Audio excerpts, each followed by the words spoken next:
Chers auditeurs, chères auditrices, bienvenue encore une fois parmi nous. Comme je l'ai décrit sur le test introductif à ce podcast illustratif, nous allons voyager ensemble dans la gestion du changement, connue essentiellement par les entreprises holistiques responsables dans leur environnement.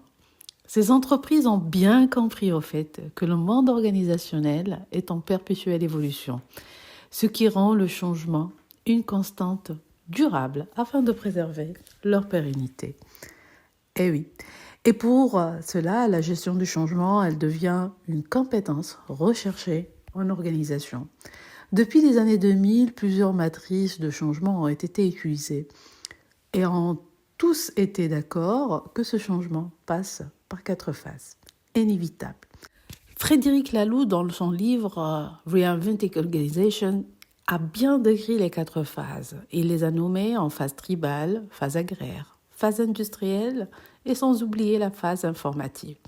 En fait, ceci a été très remarqué dans les grandes entreprises, mais ceci aussi n'exclut pas les petites et les moyennes entreprises aussi. Vous voyez, moi-même, je l'ai observé sur le terrain.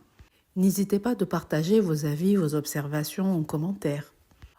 En fait, ce qu'il faut retenir, à vrai dire, avant de décrire ce processus, la méthode ne l'emporte jamais sur l'individu. Donc, l'humain est au centre de l'action, avec toutes ses imperfections, ses qualités, sa vulnérabilité. Et oui, l'être humain est un ensemble d'émotions à respecter. Personnellement, je trouve le travail de Frédéric Laloux très remarquable et très inspirant. Moi, je vous invite à le découvrir, car je l'ai observé aussi, comme je l'ai dit, sur le terrain. Passons maintenant à décrire ensemble la première phase que Frédéric Laloux l'a nommée la phase tribale. Cette phase est caractérisée par l'activation de l'instinct de survie, donc c'est une phase de chaos où l'ego l'emporte sur l'intérêt collectif, où chaque personne se donne le droit du mérite, le moi. Durant cette phase, les clans se forment naturellement. C'est comme à l'ancien, tout en créant une dynamique basée sur l'ego où tout est permis.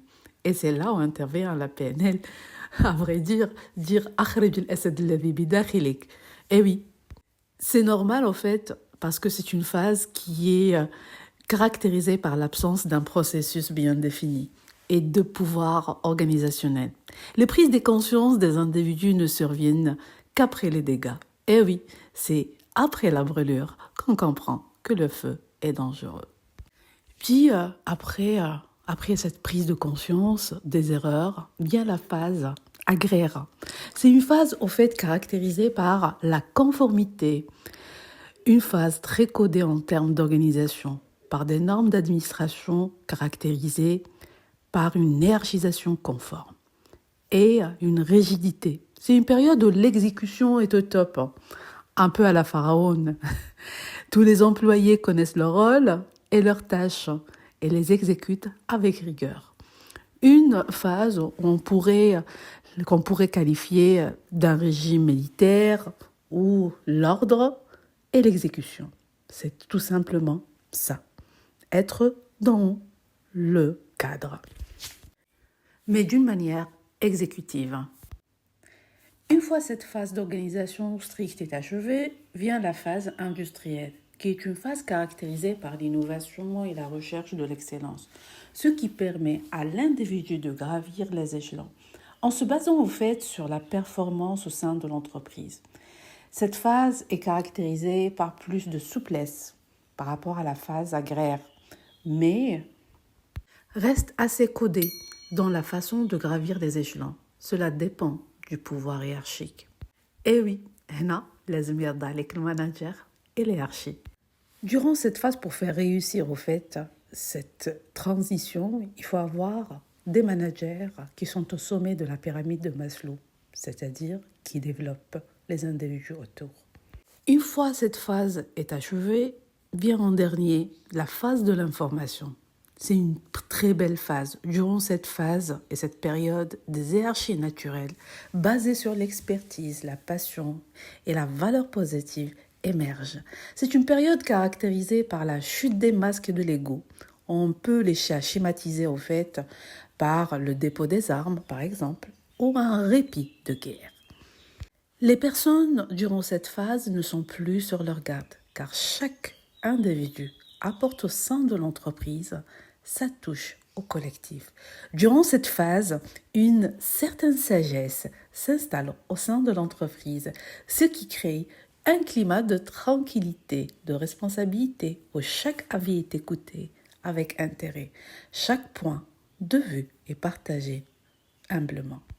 Si l'organisation arrive à ce niveau de maturité, elle permettra aux employés d'être eux-mêmes, tout en appliquant l'amélioration contenue dans un environnement de confiance.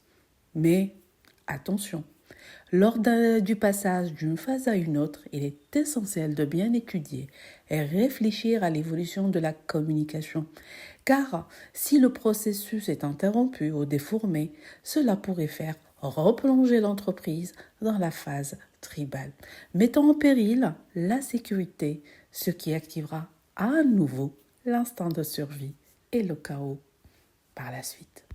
Retenons, un bon changement devrait être bien préparé et bien accompagné pour minimiser les risques en équilibrant l'intérêt de l'entreprise à l'intérêt collectif. Certaines entreprises utilisent cette approche pour d'autres raisons, et ce n'est pas le sujet d'aujourd'hui. Et si cette façon du changement vous parle, n'hésitez pas de laisser vos commentaires et m'en faire part de vos observations sur terrain. À la prochaine!